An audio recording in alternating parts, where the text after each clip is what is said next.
Hi. So in this video, we're going to be working with parallelograms, right? Parallelogram is a quadrilateral with both pairs of opposite side parallels, right? So as you can see in this one, AD is parallel to BC and AB is parallel to DC.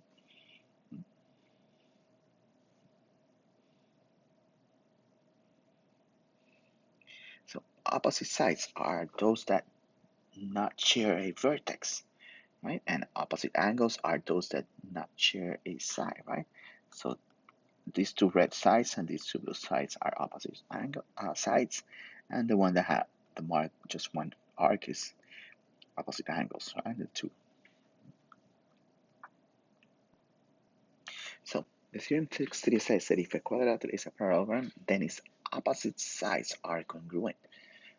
Opposite sides are congruent, right? Consecutive angles are the angles that shares a side. Okay, and in a quadrilateral, if a parallelogram, then its consecutive angles are supplementary angles. So in this case, as you can see, AD,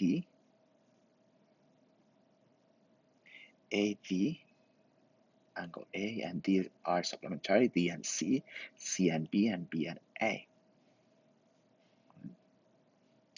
And the last one, if a quadrilateral is a parallelogram, then its opposite angles are congruent. So A is congruent to C and B is congruent to D. And now this one is the last one that we're going to see. If a quadrilateral is a parallelogram, then its diagonals bisect each other, right? That bisects means that it's dividing in half, right? So that means that it's created that AE is congruent to EC and the BE is congruent to ED. Okay, let's see this information, right? So find the measure indicated in each parallelogram is telling me that it's a parallelogram. So that means that the measure of angle D, right? I have to identify first if they are consecutive or opposite angles. So as you can see, they do not share a side, so that means that they are opposite angles. So angle D equals 113.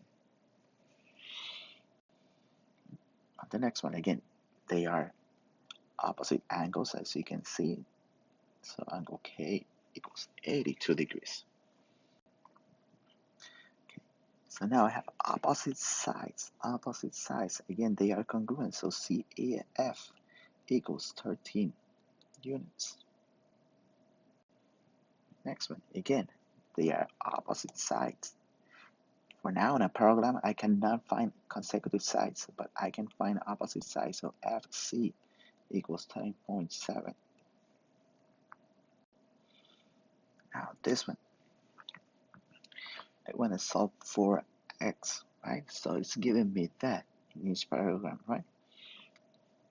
So I know that because angle K is 100 degrees. This angle L, the big one, plus angle K, that has to be 180. So 8x plus 5 plus 35 equals 80 degrees. Again, why 80 degrees? Because angle K and the big L, forget about the line, right? The big angle L, right? Those two are consecutive. They are supplementary angles. So that means that they are equal to 180, right? But if that one is already 100, so these two have to add up to 80. So 8x plus 40 equals 80. So minus 40 on both sides. So 8x equals 40. And I'm going to divide by 8. So x equals 5 degrees.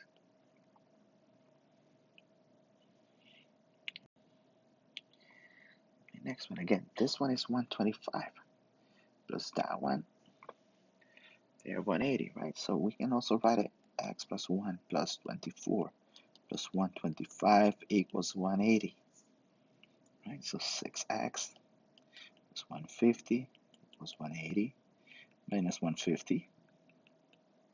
6x equals 30, and I'm just dividing by 6, so x equals 5 degrees.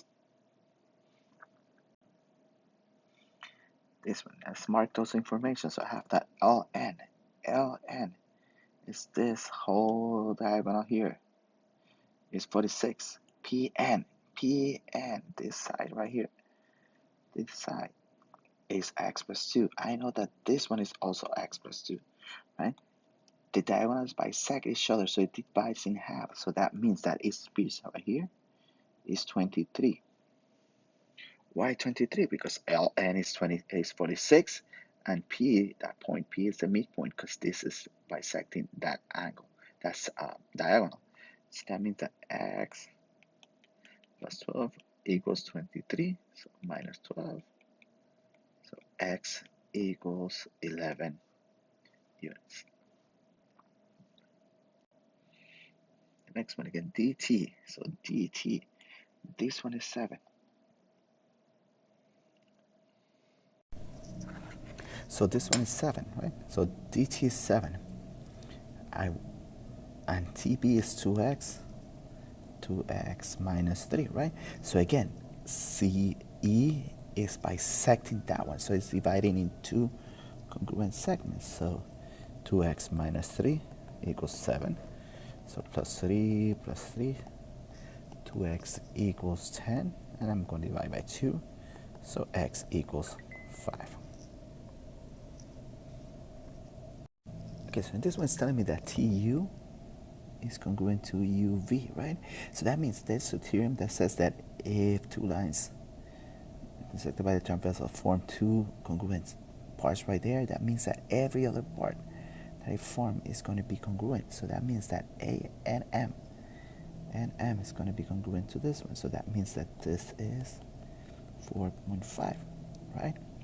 QR is going to be congruent to RS. So that means that this is 3.8. And LN is 4.5 plus 4.5 is 9.